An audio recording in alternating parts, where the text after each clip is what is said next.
presidente da OAB de Madureira, Jacarepaguá. Estou representando aqui o presidente Remy Martins Ribeiro, que não pôde comparecer.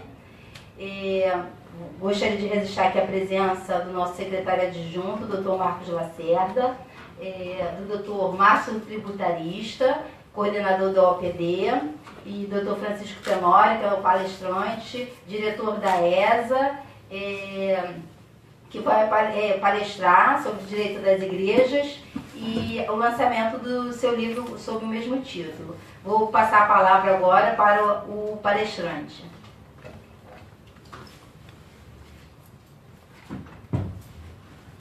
Obrigado a todos. Boa noite a todos, aos que nos acompanham também na transmissão ao vivo do Facebook, que Deus abençoe. E nós estamos hoje aqui para o lançamento da nova edição do nosso livro Direito das Igrejas.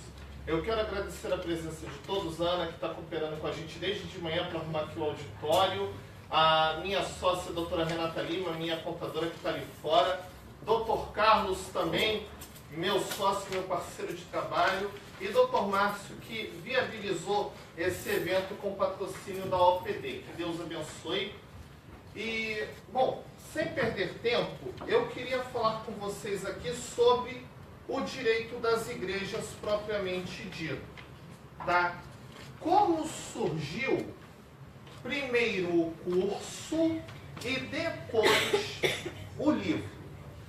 Eu sou evangélico desde 1988 e na minha época de estudante de direito, eu era um dos poucos universitários na igreja que eu congregava. Era uma mega igreja, tinha no estado do Rio mais de 50 mil membros, mas pessoal lá na igreja e tudo mais, até que chegou um tempo que eu fui fazer meu estágio. E aí um colega de estágio, um procurador, ele foi contratado por uma outra denominação evangélica para prestar uma consultoria. E aí o que aconteceu nessa consultoria? O bispo lá da denominação falava para ele assim: o fulano pecou, o diabo está nos perseguindo. E ele começou a ficar... Tá ao vivo? Tá aparecendo aí? Já tá bom. É que ele olhou voltou. Não, porque estava assim tentando é porque às vezes o sinal cai. Quem estiver acompanhando pela internet, não se preocupa, porque nós estamos também filmando offline. Então depois eu vou fazer a edição dos vídeos, e aí os cortes que tiverem por causa da queda de sinal, depois na edição vocês vão ter a palestra na íntegra, tá ok? Deus abençoe. Mas voltando aqui, eu descobri que havia um nicho de mercado muito interessante para ser trabalhado, que era o direito das igrejas. Por quê? O Dr. Márcio, advogado, ele entende do direito civil, do direito penal, do direito tributário, do direito administrativo. A Renata ali fora, minha sócia, ela entende da contabilidade, dos códigos da receita, das declarações obrigatórias. E assim cada profissional entende da sua área. Mas ele não entende de igreja. Ele tem que pegar o conhecimento dele para trabalhar um cliente específico, que é a igreja, porque ela tem peculiaridades. E aí, a partir daí, eu notei também que, devido à formação social, de convicção dos religiosos das igrejas evangélicas, eles também tinham dificuldade de compreender a nossa linguagem secular aqui fora, tá? Porque eles confundiam conceitos morais e conceitos religiosos com conceitos legais.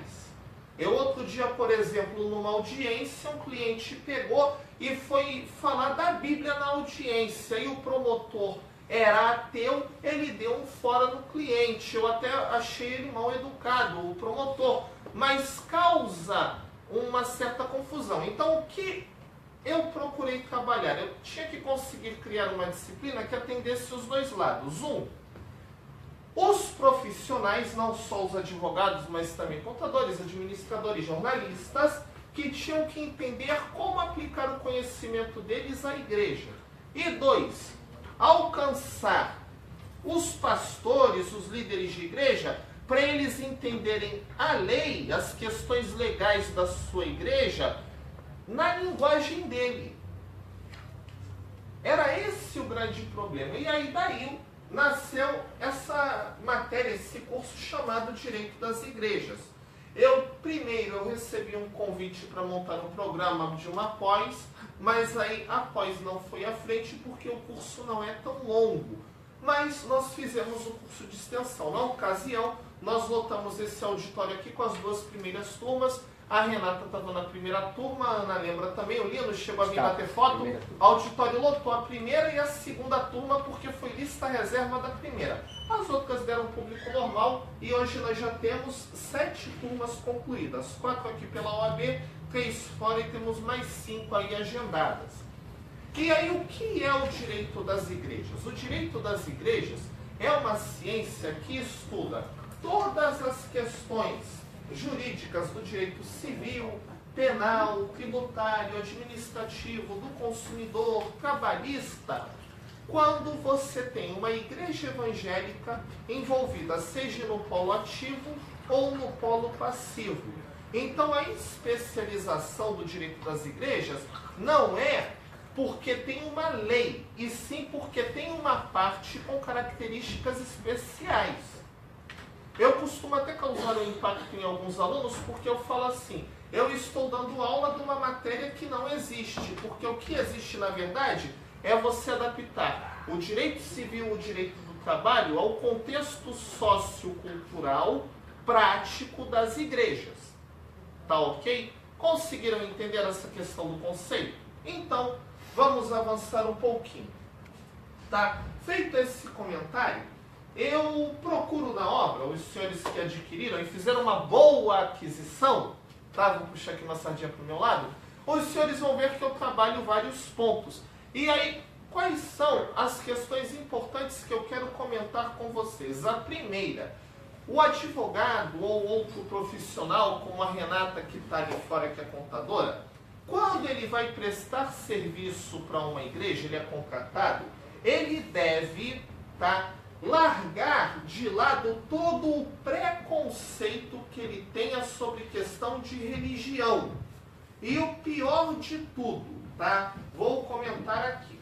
Advogado evangélico de outra igreja, na prática, em geral, ele é altamente problemático. Por quê? Vou usar um exemplo simples, tá? Carlos, que é o nosso coordenador aqui de palestras da ESA, meu auxiliar e também sócio em algumas ações, ele é presbiteriano, ele é presbítero da Igreja Presbiteriana Imperial em São Cristóvão. Aí um pastor de uma outra denominação, digamos, uma Assembleia de Deus, chama o Carlos. Via de regra, o profissional evangélico, quando ele é contratado para uma outra denominação, uma outra instituição que tem seu entendimento teológico próprio, o seu comportamento próprio, ele quer aplicar de acordo com a realidade e o entendimento da igreja dele. E aí dá confusão. Porque ele não entende de direito das igrejas, ele entende de igreja presbiteriana. O estatuto da outra igreja é diferente. Então, às vezes, um advogado evangélico de outra denominação acaba sendo um problema também. Então, quando você vai prestar o serviço para a igreja evangélica, você tem que vestir a camisa deles e pensar como eles, daquela denominação. Não adianta um advogado que é de uma convenção das Assembleias de Deus chegar para trabalhar para a Universal e falar: ah, mas o pastor ele tem qual seminário? Ele era reconhecido? Isso lá não existe. O pastor lá, ele não tem formação teológica. Então, tenham cuidado com isso. Outro ponto importante, quando nós criamos a disciplina, e eu sempre comento com vocês, tá? Tenório, você é contra ou é a favor da igreja? Eu estou aqui a favor da verdade. Por quê? Há um discurso de perseguição dentro das igrejas quando alguém tenta mover uma ação, tá? Então, o que eu digo? Quando o pastor, por exemplo, procura a mim, tá? Ou a Renata, que é minha sócia, ou ao Rosildo, que é um outro parceiro, falando, eu fui expulso da igreja e eu quero mover uma ação. E eu pego e examino um critério lá. Ele foi pastor 20 anos. Na época que ele foi chamado para ser pastor, ele abandonou os estudos, ele estava no primeiro ano do 2º grau. E na época também ele parou de recolher o INSS. 20 anos depois ele não tem INSS, ele não tem 2º grau completo. Ele já está com alguma coisa em torno aí de 60 anos. E aí a igreja o bota para fora.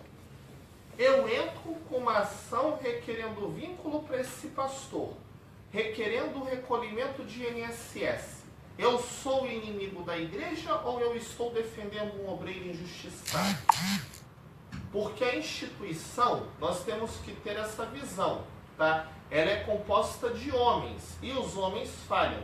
Deus é santo, mas os homens falham. A prova disso é que o próprio Jesus, quando entrou no templo, em uma ocasião, ele expulsou os vendilhões. Então nós não estamos aqui para atacar a igreja, mas para combater condutas erradas que ocorrem no seio da igreja, como também para defender naqueles casos que a igreja é atacada de forma ilegítima. Tá ok? E aí nós fizemos esse comentário, vamos partir aqui para algumas questões pontuais. A primeira, e aí eu vou passar muito rápido porque não é um curso, é apenas uma palestra para os senhores conhecerem a matéria. Fazer o curso depois, você que acompanha também pela internet, você pode nos procurar, que nós temos formatos de curso distinto. Nós temos tanto o curso pago quanto o beneficente, tá? E esse comentário serve para os senhores porque o curso beneficente, que é a turma que nós temos agendada agora esse mês, é feito em parceria com alguma igreja evangélica, onde ela cede o espaço físico e as inscrições são donativos que são revertidos para a creche Missão na Rocinha. Então nós cobramos que a igreja arrecade 100 kg de arroz, 100 kg de feijão ou 100 pacotes de leite em pó para poder doarmos para a creche e o curso sair de graça, tá? Tem ele também no formato pago, se você quiser, e nós estamos para montar o curso online lá na OPD, né? Se Deus quiser, Márcio vai vender bastante curso online em nome de Jesus. Mas, voltando aqui ao nosso assunto direito das igrejas. Um detalhe importante para quem quer militar com igreja, primeiro é você conhecer o que a Constituição fala sobre o tema igreja, tá? E aí você tem que saber, por exemplo, que no Brasil há liberdade de culto, que há previsão que o Estado não pode subvencionar nenhum tipo de culto ou igreja, que a igreja não pode manter partido político, que a igreja tem assegurada a imunidade tributária, e aí você tem que conhecer esses itens da Constituição. Mas aí o que eu percebi quando eu estava trabalhando o tema constitucional, que algumas igrejas brasileiras elas estão expandindo para o exterior, né? O brasileiro exporta a igreja, tá? Você vai hoje a Londres, tem um montão de igreja brasileira lá. Você vai a Nova York, a Miami ou a Boston, o que mais você tem é igreja falando português do Brasil. Você vai à África, tem igreja brasileira para chuchu. E aí, muitas vezes acontece o seguinte, o doutor ali, ele é advogado aqui no Brasil. Você não pode advogar, por exemplo, no México ou na Argentina, que você não tem habilitação. Mas a igreja que te contratou para ser um advogado, ela vai te pedir para você monitorar os processos da igreja no exterior, das filiais no exterior. Então você tem que ter uma noção básica do que pelo menos o texto constitucional diz, para você saber monitorar o trabalho do profissional que você contrata lá fora. Então, por causa disso, nós ampliamos o curso e atualizamos a obra, e por isso ela está sendo relançada, porque nós fizemos uma pesquisa em mais de 40 textos constitucionais e colocamos detalhes aqui para os senhores. E, por exemplo, tá?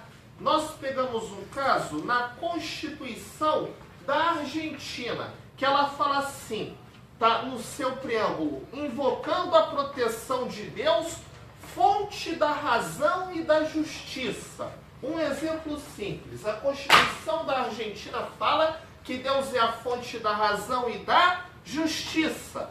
E aí vem um questionamento. A sua igreja brasileira abriu uma filial em Buenos Aires, ou em Formosa, ou em Córdoba, e aí o pastor lá foi preso pelas autoridades porque ele estava fazendo um evangelismo na rua e ele deu lá uma declaração que entenderam ser homofóbica. Tá? Você não é advogado habilitado lá, vai contratar um profissional. Como eu já expliquei, profissional que entende, sabe trabalhar com a realidade social da igreja é difícil. Mas você tendo uma noção do texto constitucional daquele país que você está monitorando, você já pode falar para o advogado argentino o seguinte: olha só, doutor, eu não conheço a legislação específica, mas o senhor pode citar na sua tese uma questão simples. Se Deus é a fonte da justiça, aquela pessoa que declara, profere uma declaração baseado na sua convicção em Deus, ela não pode ser penalizada pela lei.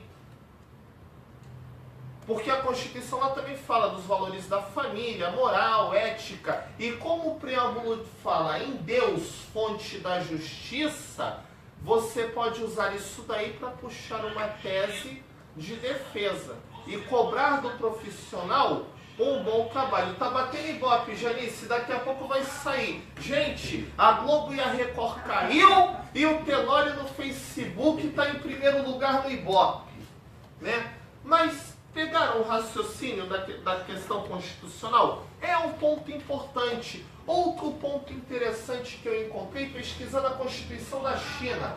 Um amigo conseguiu para mim uma tradução extraoficial da Constituição da China. E sabe o que eu descobri? Muitas vezes nós recebemos informação manipulada. A Constituição da República Popular da China e de Macau prevê liberdade religiosa, a liberdade de crença.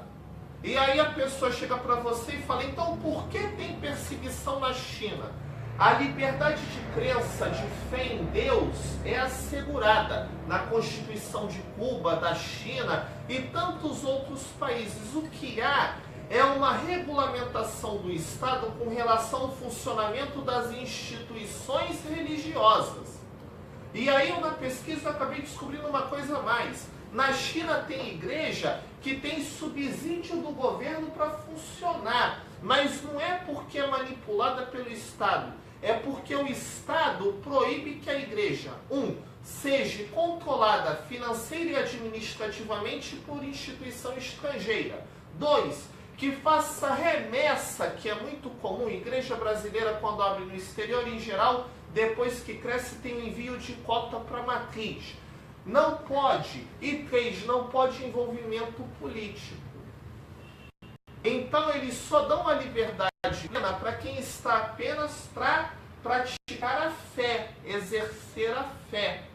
Outro exemplo, a Constituição do Chile fala na imunidade do templo, desde que o templo tenha respeite condições de higiene e segurança. É um parâmetro importante, porque tem muita igreja brasileira que vai para o Chile, chega lá, abre e acha que é igual aqui, aluga lá uma lojinha, uma garagem e não tem estrutura nenhuma. O governo vai e lacra. Por quê? Lá é preceito constitucional. Templo religioso tem que ter condições de higiene e segurança nas suas instalações para funcionar. Senão, nem imunidade não tem. Está na Constituição assim. Tá? Então, saber sobre a Constituição do país com o qual você está trabalhando é importante. Outro ponto importante também é sobre a legalização da igreja.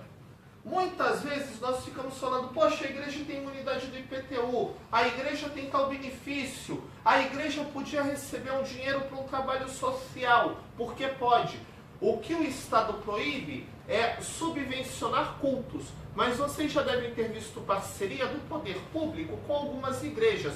mas não é para evangelizar, é a igreja num trabalho social.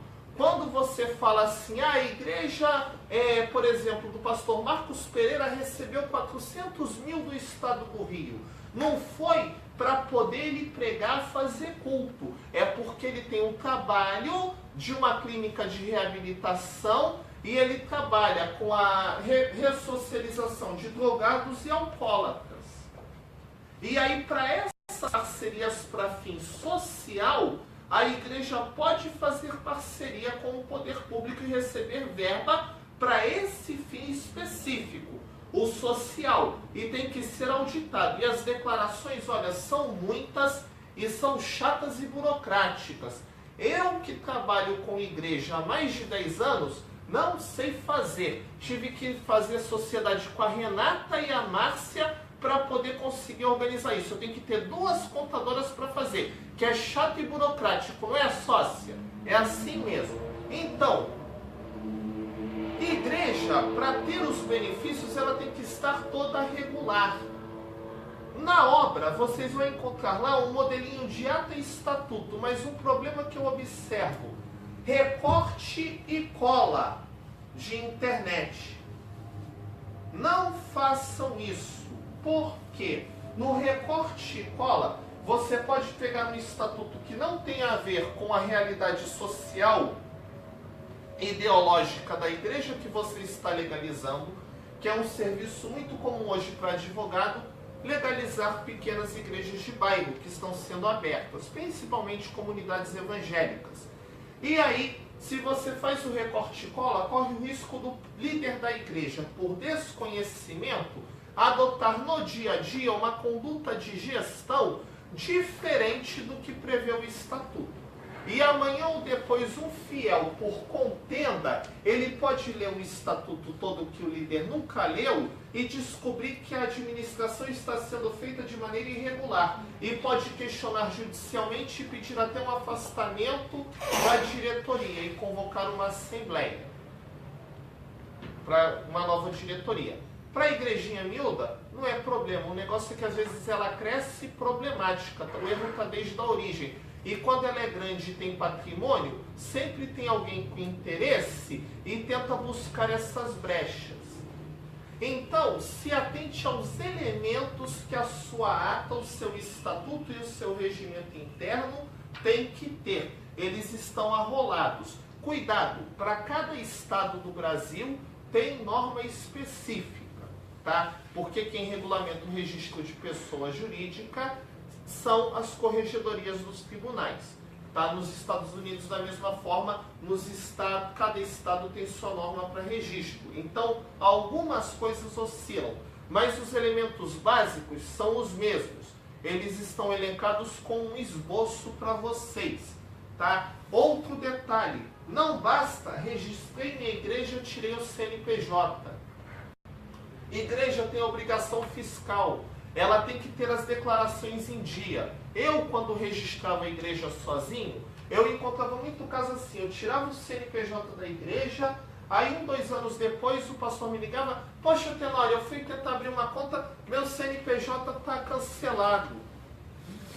As declarações são mensais. Igreja não tem a obrigação principal de pagar o tributo, mas ela tem a acessória de declarar. Então hoje, para evitar isso, eu, por exemplo, na minha sociedade, nós só fazemos legalização e registro quando o cliente fecha um pacote. Ele registra e 1 ano de declaração, para não queimar mais o meu filme. Eu registro hoje e cancelo amanhã porque eles não fazem as declarações.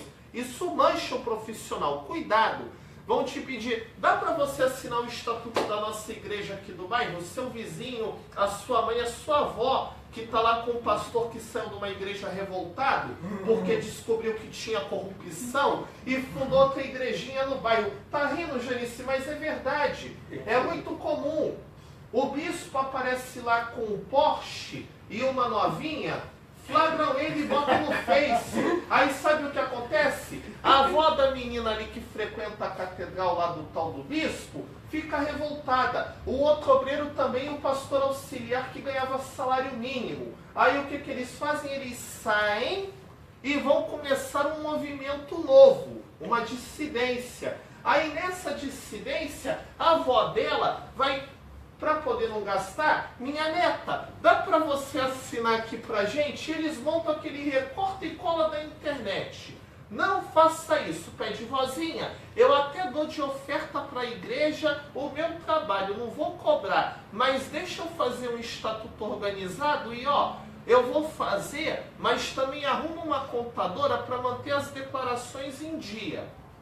Porque senão você vai assinar hoje, amanhã ele vai ser cancelado. E aí vão falar que você fez um trabalho mal feito. Tá? Quer ver só um problema? A igreja, quando cresce, em geral, ela faz investimento no mercado. Ela compra ações, ela compra imóveis. E aí era um estatuto recorta e cola que está previsto assim, lá na parte de manutenção e sustento da instituição. A igreja tal vai viver isso, vai ser mantida exclusivamente com dízimos e ofertas dos seus fiéis. Um membro vê aquilo, que a igreja comprou um imóvel comercial e alugou, já era. Ele vai questionar judicialmente e vai ganhar.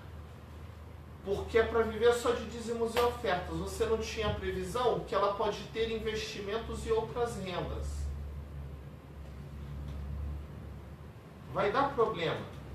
Prebenda pastoral, a renda que o pastor recebe da igreja se chama prebenda. Tem que ter uma previsão clara no estatuto. Sabe por quê? Senão depois, vamos dizer que nós fundamos aqui uma igreja, né? Todos nós. Aí eu sou o líder, eu sou o arcanjo Tenório, enviado de Deus para poder tocar a última trombeta antes do arrebatamento. Tá? Sério. Aí, eu como arcanjo Tenório, a igreja tem uma receita de 60 mil. Eu fico com 50 para minha prebenda, 5 mil são as despesas lá do templo, e 5 mil eu divido para pagar 500 reais de ajuda de custo para 10 pastores. Então, se não tiver muito amarrado, surgem abusos. Vocês estão rindo? Mas eu estou falando aqui alguma mentira? Quem acompanha o movimento evangélico na internet vê que hoje, infelizmente, o nosso filme fica queimado porque tem um grupo pequeno que faz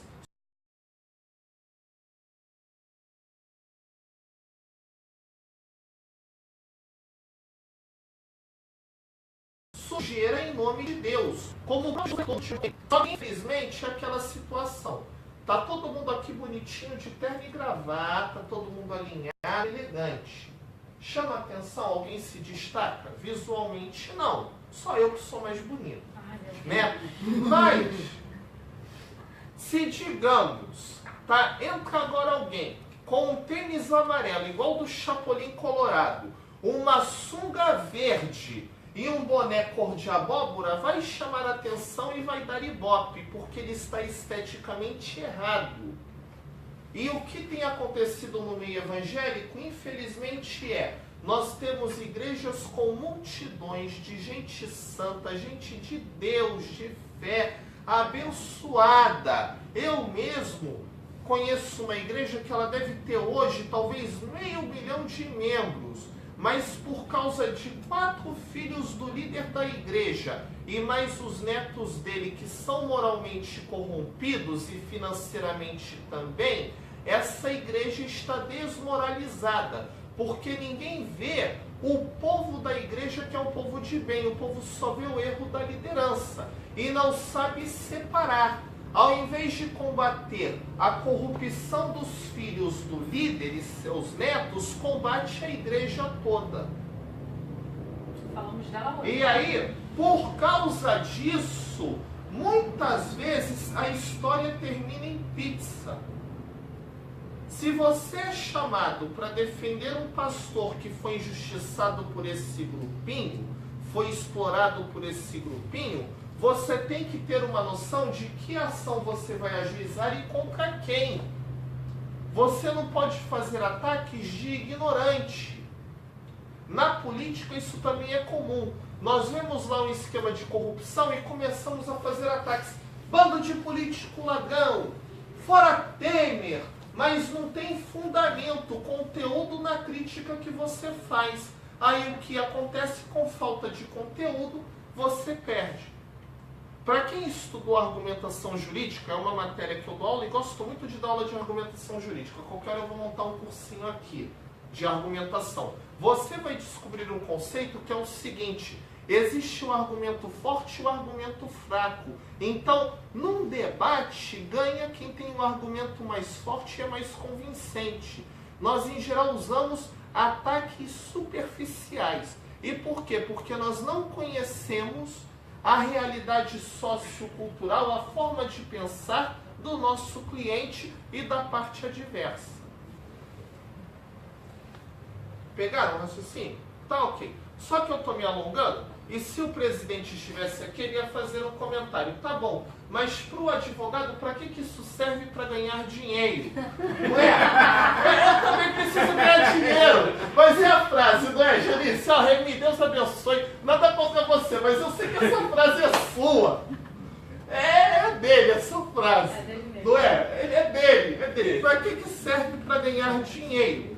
Então vamos lá. O direito das igrejas para você é ganhar dinheiro. Exemplos que eu vou dar porque a matéria é extensa. Um curso completo seriam 24 a 28 horas. Eu fiz 3 tá? vezes. Ela fez 3 vezes o módulo mais compacto de 12, né? 12 horas. A Renata fez 2, né? E agora eu estou com 2 formatos. Eu estou com um curso de 16 e um curso de 8 horas. E o online é que vai ser o completo de 24. Mas, vamos lá. Casos práticos para você ganhar seu dinheirinho como profissional. Primeiro, registro e legalização de igreja. Boa parte tem igrejas por aí que não tem CNPJ. Esses grupos que nascem no bairro como célula, ponto de pregação, o que você queira chamar, essas igrejinhas independentes, você legalizar já dá um ganho para o advogado, você sabendo fazer ata e estatuto, e aí se você entende de igreja e entende de Bíblia, tá? Que aí tem que ter os 2 conhecimentos. Eu tenho conhecimento jurídico e tenho religioso também. E tenho, por extensão, o conhecimento contábil através da Renata. Então eu também monto o regimento, que o regimento é mais específico. Ele fala sobre doutrinas, questões teológicas, de comportamento, de entendimento, costumes daquela igreja que você está legalizando. Então o advogado pode ganhar porque a assinatura no estatuto pelo advogado é obrigatória. Claro, não venda a sua assinatura. Se te chamarem, só aceite para você fazer o documento. Para você não assinar algo que vai contra os seus princípios profissionais e 2, vai te ridicularizar o trabalho depois. Tá? Conheça seu cliente. Já é uma forma de ganho. 2, lembrando que a igreja, quando ela está legalizada e com as declarações em dia, ela tem imunidade tributária, inclusive para imóvel alugado.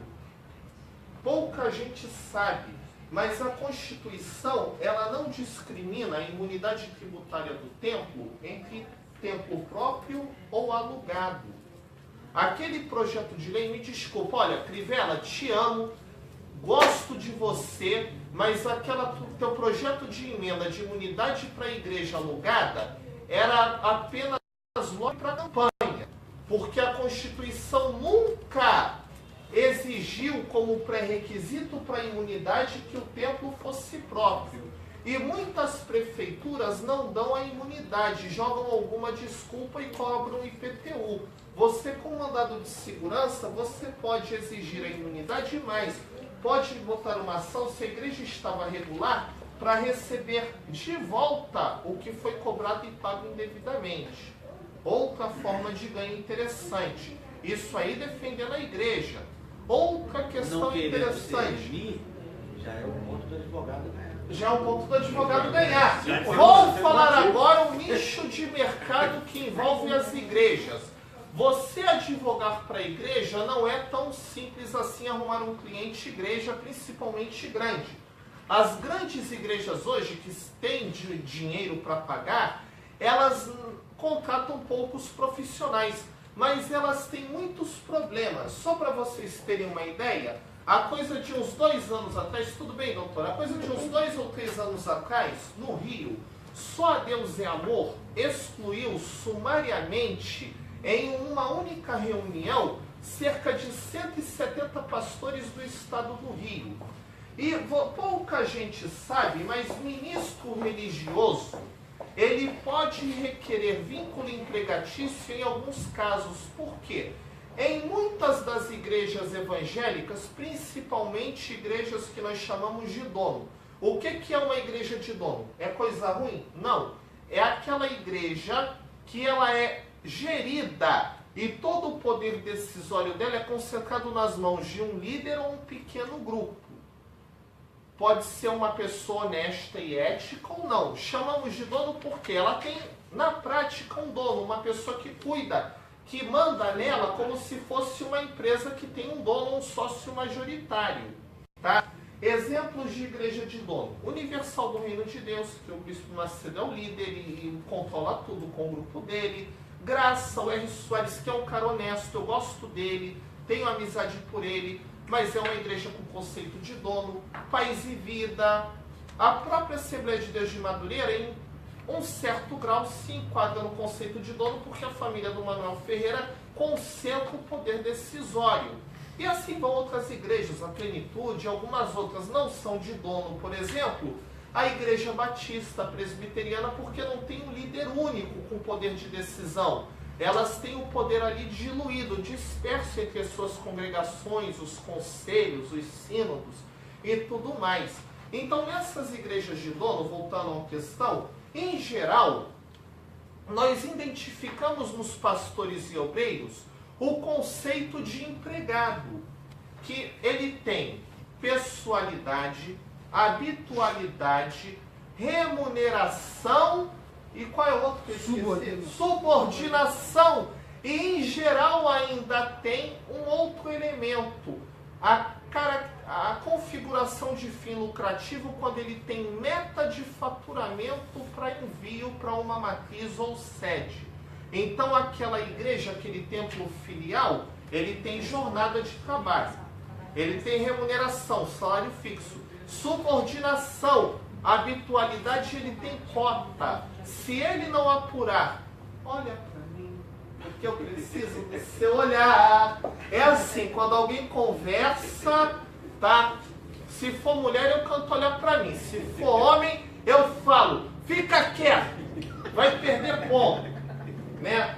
Vai perder ponto. Não olha para ele não, que eu sou ciumento. Todas têm par para mim, mas só para eu voltar aqui, depois no final a gente pergunta, tá bom? Porque eu não quero saturar vocês, eu não quero passar de 1h10 a palestra. Já tem 40 minutos, eu tenho pouco tempo para muita coisa, tá? Então, você tem os elementos de vínculo. Em geral, você tem atividades que são alheias à pregação do Evangelho. O sacerdote não tem vínculo naquele trabalho religioso, orar pelo povo, pregar a palavra de Deus. Mas quando você, além disso, você tem relatório administrativo, questões administrativas do templo e prestação de contas para a matriz, meta de faturamento, cota ou venda de material, venda, comércio na igreja, você vende jornal, bíblia, livro, revista, DVD. Você tem outras atividades, o pastor ele tem um horário para cumprir lá no programa de televisão. Você tem obrigatoriedade de participar da campanha política do partido da sua igreja, senão você é punido. E tem punição. Isso prova vínculo empregatício. Não pela atividade religiosa, mas pelo que está além. Tá? Outro ponto importante, antigamente, só com testemunha conseguia provar vínculo. Só que, infelizmente, por conta de alguns oportunistas que tentaram aplicar golpes na Igreja Universal com testemunha falsa, tá? A Justiça do Trabalho hoje, ela não está dando sem prova documental. E esse é o grande problema. Você, como profissional do direito, o pastor vai conversar com você, olha, acho que eu vou sair da igreja, eu acho que vão me expulsar. E o que eu faço? Guarde documentação, porque algumas igrejas são cruéis. Tem uma denominação que ela faz o seguinte, para expulsar o pastor, ela chama ele para uma reunião, ele chega lá no templo sede, uma matriz, como queiram chamar, ele para entrar, e qualquer pessoa tem que largar celular e tudo no armário. Aí vai para a reunião que não é gravada. Detalhe, enquanto ele sobe, tem uma pessoa que abre o armário e ela é técnico para mexer em celular e desbloquear, ela entra e vê todos os teus dados e apaga o que compromete a igreja. E enquanto você está na reunião, eles mandam um grupo no teu apartamento, porque a igreja é que paga, eles tocam a fechadura, eles entram lá e fazem uma varredura e tudo que compromete a igreja eles catam para você ficar sem provas. Tá? E aí o que acontece? Não, isso acontece nos Estados Unidos, é uma igreja americana. Tá? E aí, é uma igreja americana. Tá bom? E aí o que acontece? Eles fazem isso, e aí quando o pastor volta para casa dele, ele já volta de ônibus porque o carro já ficou confiscado. Ele chega em casa, ele só tem direito de pegar a roupa, a mulher e os filhos e ir embora. O pior, ele era do Rio de Janeiro e estava no Acre e não deram a passagem de volta. Ele abandonou a escola no primeiro ano do 2º grau, com 18 anos. Foi ser pastor. Hoje ele tem mais de 40, não estudou e não recolheu INSS. Você é inimigo da igreja ou você está defendendo um obreiro que foi injustiçado? E é um nicho de mercado porque, gente, pastor que tem problema com a igreja e sai, tem as dúzias. E boa parte tem direito a vínculo empregatício. Agora, detalhe, você falar que ter os elementos do vínculo já gera processo para a igreja, não é verdade. Sabe por quê? O problema é prova documental. Mas tem igreja que, infelizmente ou felizmente, você não tem como tirar essa característica de vínculo empregatício. Você tem remuneração, pessoalidade, habitualidade, subordinação e tem até cotas de faturamento. Mas o problema surge não é por causa da lei trabalhista, o problema surge em igrejas de dono onde há um abuso. Você, líder, pastor lá, subordinado, ganha mal, é explorado e é posto para fora. Na outra igreja tem todos os elementos para vínculo, mas todos ganham um justo salário, são tratados com dignidade, recolhem seu INSS e ainda por cima são incentivados a estudar. E o que o líder come, todos comem. Não tem. Um anda de Gulfstream e tem casa nas Bahamas e o outro mora no pé do morro e ganha salário mínimo. É bem tratado. Os problemas jurídicos com as igrejas, entre elas e seus obreiros, nascem quando há injustiça. É fato. Tá? Tem pastor que trata bem, tem, muito. Tá? Não vou dar nomes aqui, mas tem. Entendeu? Que pagam justo, e aí essas igrejas não têm problema de processo trabalhista. Outra questão também para ganhar dinheiro, advogado. Esse nicho trabalhista é um nicho bom, porque é um campo disperso. Você pega aí, tem pastor com problema em todo o bairro do Rio de Janeiro. Tá? Eu conheço dúzias. Problema, prova documental. Essa palestra hoje, um dos objetivos dela é orientar, porque vocês vão propagando isso, e aí os líderes, os pastores vão aprender a passar a guardar documentos, ter um controle, para ter provas. E isso é bom também porque intimida aquele líder mal intencionado, e ele vai ter mais cuidado antes de cometer arbítrio. Ponto. Outra questão importante também para o advogado fazer seu dinheirinho. Tá? São questões ligadas a fiel que faz uma doação e que a oferta de volta.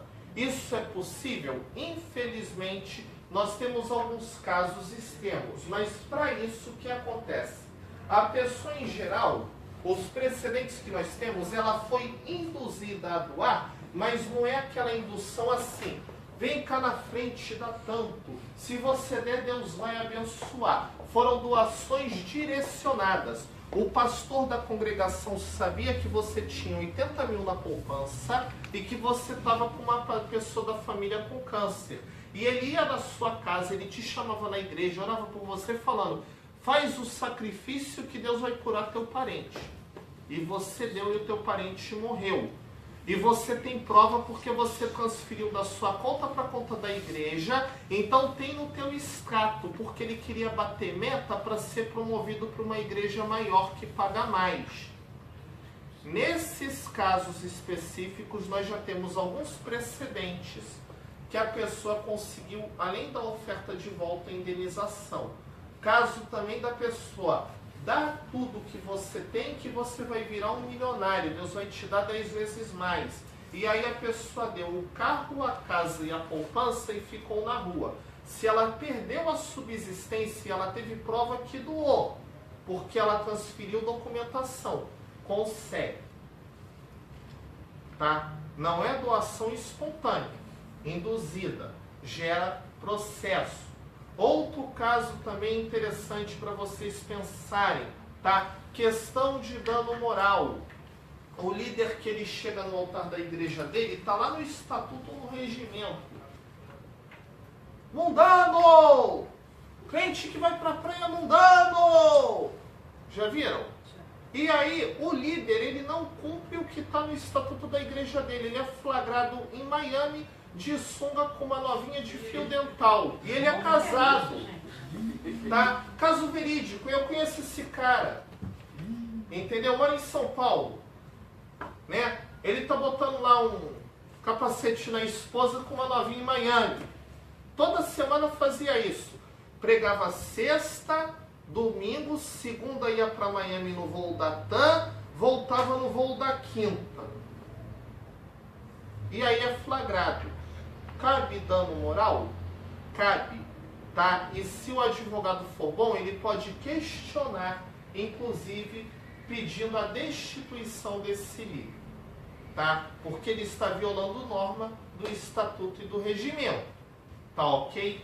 É uma questão interessante também. Outra questão, charlatanismo e curandeirismo, tá? Que aí envolve questão criminal. É interessante porque tem pastores que oram por cura. Para quem acredita em cura, vou até me posicionar. Eu sou uma pessoa, sou um cristão protestante, sou continuista. Eu acredito que Deus faz milagre, tá? Que Deus cura.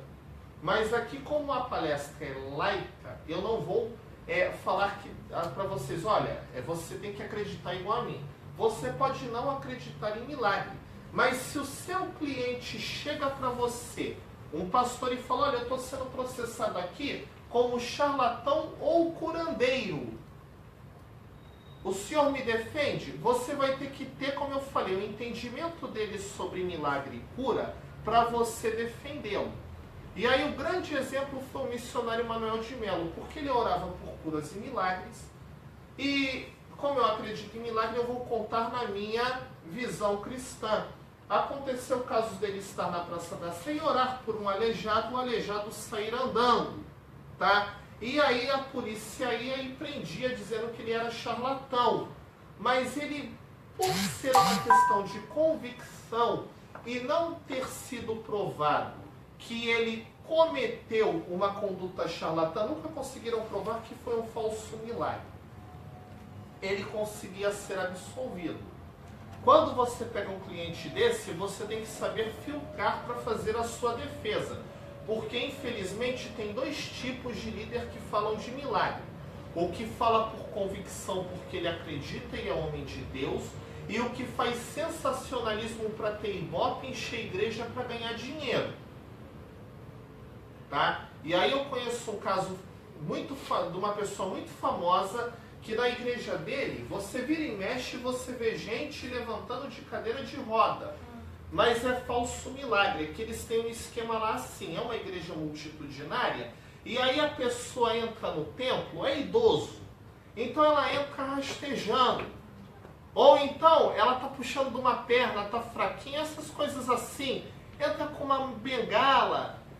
Eles pegam, tem um grupo treinado e vai com aquelas cadeiras de roda da própria igreja, aqui, para o conforto da senhora, para a senhora não ficar em pé lá na frente, ó, e o parente não ter que carregar escorado, né? Porque às vezes vai alguma pessoa segurando, bota aqui na cadeira e vamos levar lá para frente, aí bota lá. E na hora da oração do milagre, tiram a cadeira e a pessoa começa a andar mancando e fala, Deus já começou a fazer um milagre, e aquilo ali impressiona. Aquele ali é charlatão.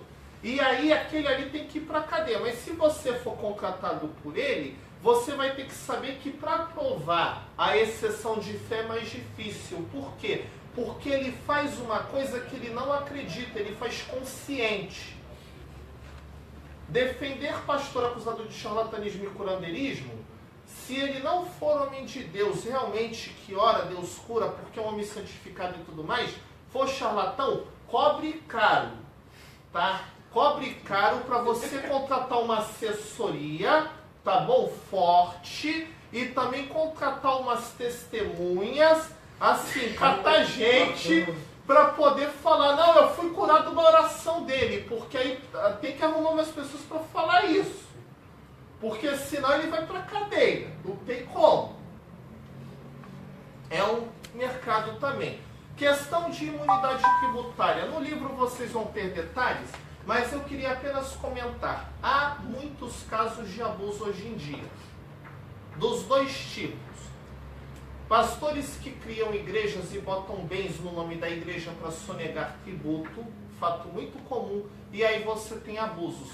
Casa pastoral na Vieira Solto, o Porsche, que nunca apareceu na igreja, mas é da igreja, mas ele só roda na Barra. Você só vê um Porsche no Barra Shopping e no Hotel Dunas ali na Sernambetiba, né? Para quem conhece o Dunas, ali na Sernambetiba, né? Alguém conhece? Bom, sinal que aqui ninguém frequenta o Dunas, porque é na Avenida das Américas, né? Eu pego assim, uma vez na igreja, num culto eu falei, gente, Jesus está voltando. Outro dia, eu estava passando, eu vi um pastor entrando com um carro no Hotel Dunas na Sernambetiba. Entendeu? Aí teve um irmão que levantou, não, pastor, é na Avenida das Américas, eu conheço lá. A gente pega assim. É, de frente pro Dantal, tem a placa. É, assim. tá vendo? Ah, você já conhece. Já conhece o nome. Mas vamos seguir aqui. Então, casos tributários. Vocês devem ter ouvido, por exemplo, um projeto no Senado, que é uma consulta pública falando sobre o fim da imunidade tributária. Isso vai acontecer? No Brasil tudo é possível. Mas, tecnicamente falando, tá? Qual é a situação? Qual é a situação que nós temos hoje? No Brasil, pelo que prevê a Constituição e como a imunidade é uma cláusula pétrea, qual é o ponto que nós temos? A Constituição fala em imunidade do templo, não fala da igreja ou instituição. Então, o risco que nós temos hoje é de ter uma interpretação restritiva do Supremo, no futuro, para dizer que a imunidade é só para o local de culto, o templo propriamente dito. Tá? E isso pode gerar mercado para os advogados, principalmente tributaristas, no futuro. Questão importante, a sua igreja, além de igreja, ela tem lá dentro uma cantina, um restaurante, uma livraria, uma rádio, um depósito de material de construção, tem um montão de coisas lá dentro. Pode?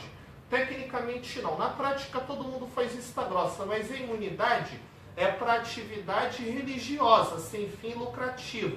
Se na sua igreja tem um espaço usado para atividade comercial, e aí cuidado, porque tem dois tipos. Tem a cantina beneficente de uma fundação da igreja, tem também aquela livraria, mas ela é, como no caso de algumas igrejas católicas, de uma irmandade. E aí você não tem lucro, você tem o dinheiro revertido para uma atividade social, e tem aquela que é um restaurante, franquia do Bob's, que é do líder da igreja. E tem lá a distribuidora de material gospel, que é do líder, é uma empresa que tem lucro. Essa não é imune. você teria que ter ali, teoricamente, um desmembramento para tributar aquela parte usada comercialmente. Ou 2, a igreja pode sim alugar espaços do templo, desde que o aluguel seja para reverter, para ajudar na manutenção da igreja. Aí é uma exceção, tá ok? Nós temos também a questão dos casos criminais, que envolvem igrejas e grandes escândalos. Nós temos a questão de concessão de rádio e TV. Algumas igrejas hoje elas têm rádio e televisão, e 99,9% delas está irregular. Por quê? O líder compra a emissora com oferta do povo e bota no nome dele. E ainda fatura todo mês um dinheirinho pela programação que a igreja compra da rádio comprada com o dinheiro dela para ela. Isso é crime, tá? E é um crime que muitos fiéis podem exigir através de você.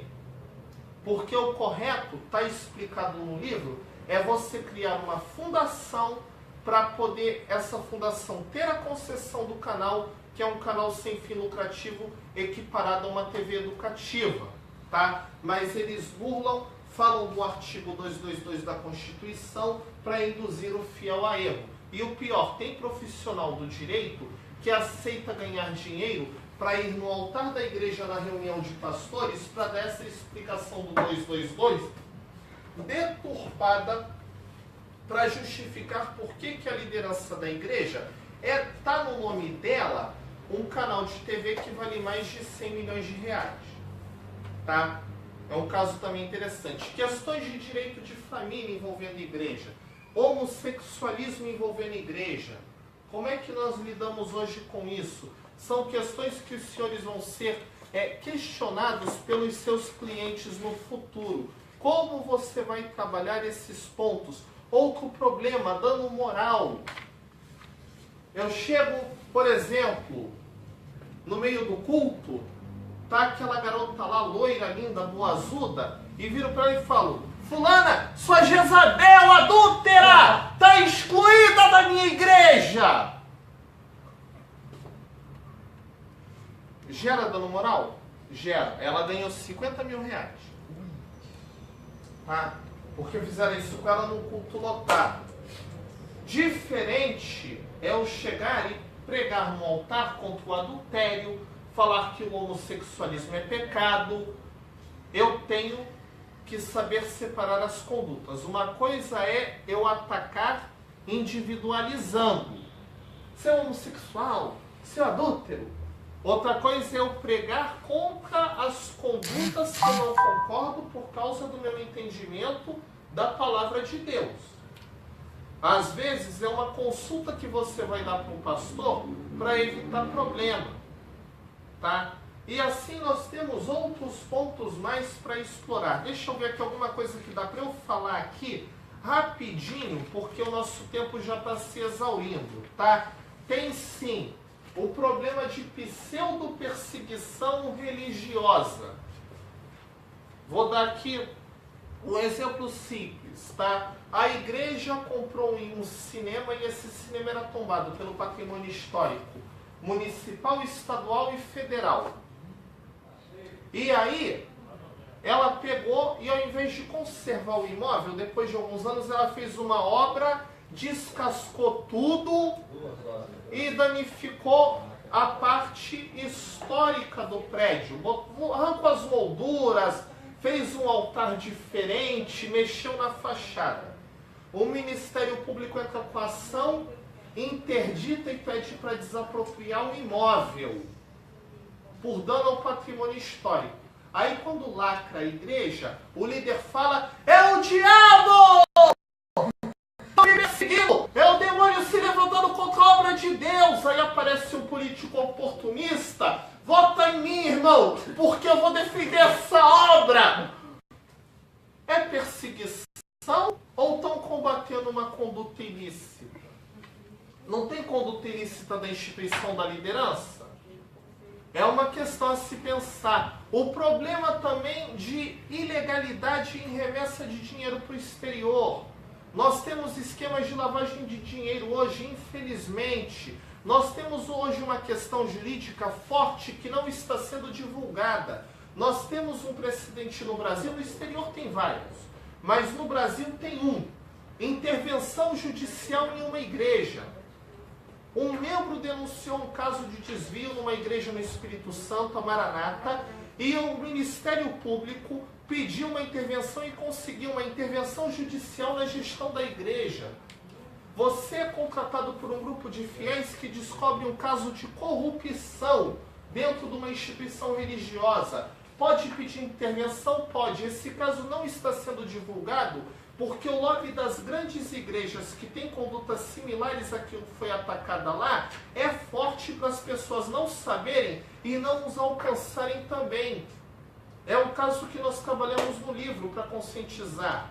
Porque às vezes, digamos, a sua mãe chega lá, poxa, Deus tem que jogar por terra aquele corrupto que está lá no altar, né? Que em geral aquelas velhinhas de igreja falam assim, mas Deus jogar por terra aquele corrupto que está lá prejudicando a igreja, Deus usa alguém. E às vezes o alguém é você que vai sentar e vai falar, mamãe, vamos fazer uma ação aqui ou representar para o Ministério Público e a partir daí vamos nos organizar para poder pedir, para ter uma intervenção na parte administrativa da igreja, para poder fazer uma auditoria, identificar os culpados e eles serem punidos.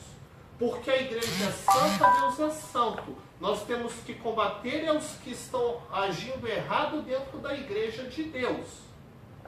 Entenderam as questões aqui? E por aí, nós temos muitos outros assuntos, o tempo não dá. Mas eu acredito que o básico que eu tinha para expor para vocês e dar uma noção onde um advogado pode ganhar um dinheiro, não é? Já foi comentado aqui. Vocês têm o livro nas mãos, tá? Quem não pôde adquirir hoje porque está sem dinheiro, não tem problema. Entra no meu Facebook depois. Eu sou Francisco Tenório, tá? Porque a partir do meio do mês, mais ou menos, nós vamos começar a venda também por correio e a distribuição para as livrarias, tá? E eu vou ver também, depois que o Remy autoriza, eu deixar alguns nas salas da OAB, porque aí os colegas da subseção podem pegar o livro aqui mesmo. Outro ponto, quem quiser, quem acompanha também no Face, nós temos formatos de curso para vocês, em parceria com a igreja, o curso gratuito com a sua igreja, ou o curso pago. Pode nos procurar também, tá ok? E que Deus abençoe a todos. Eu quero agradecer em especial a Renata, que me ajudou hoje ali na venda dos livros, né? É sócia de confiança. O Lino, nosso fotógrafo também, que Deus abençoe. Dr. Marcos, nosso patrocinador, a Janice. Dr. Marcos, que está grande defensor de um projeto meu. Dr. Marcos, para quem não sabe, eu criei 2 projetos de lei. Um que institui nas escolas aula de educação financeira, lecionada por profissional contábil, e outra de ética e cidadania, ministrada exclusivamente por advogado. Protocolei em São Paulo em parceria com o vereador Tato e protocolei em Brasília em parceria com o deputado Marcos Feliciano. E Dr. Marcos Lacerda está me ajudando muito para conseguir que a OAB manifeste apoio a esses 2 projetos que, além de melhorar a formação dos nossos jovens, ele tem uma outra finalidade. Vai gerar alguns milhares de empregos para advogados na docência das escolas de todo o país. Então, brigadão pela força, Marcos, você é um grande parceiro aqui na subseção. E a todos, que Deus abençoe. Nós vamos abrir agora para as perguntas. Muito obrigado. Deixa eu só tirar do ao vivo. Doutor Tenório. Eu gostaria de agradecer, em nome do presidente Remy Martins Ribeiro, a presença de todos, as pessoas que estão acompanhando também pelo Facebook. E gostaria de registrar a presença do doutor Roberto Monteiro. Cadê o Roberto? Acabou de chegar. Lá atrás. Tudo bem, Roberto? Não deixou, infelizmente. Aham. Não faltará oportunidade. Ele vai apresentar depois uma exposição, né, que vai ser apresentada aqui na subseção, exposição de fotografias. Tá? Obrigada pela presença, doutor Roberto. Tá ok, posso encerrar o vídeo? Pode O Márcio encerrar, quer pode falar. Patrocinador, tem algum recado? Eu quero agradecer, parabenizar na verdade o Dr. Francisco Tenório por uma excelente que ele tá explanação de um tema muito importante, tratando aí das instituições religiosas como um todo. Na verdade, as instituições religiosas têm um papel muito importante na nossa sociedade. Nós verificamos bons trabalhos aí de igrejas evangélicas, igrejas católicas, entidades de outras religiões, tirando os jovens aí das periferias, das comunidades, das drogas e dando oportunidade a muitas pessoas. Mas tem sim que ser feita essa crítica sobre essa questão aí, eu trazendo um pouco da questão da imunidade tributária, porque o país vive uma crise financeira muito extensa, principalmente aqui no estado do Rio de Janeiro, e eu apoio até a imunidade religiosa, só que deveria haver uma lei complementar fazendo uma análise, uma investigação sobre para onde está indo esses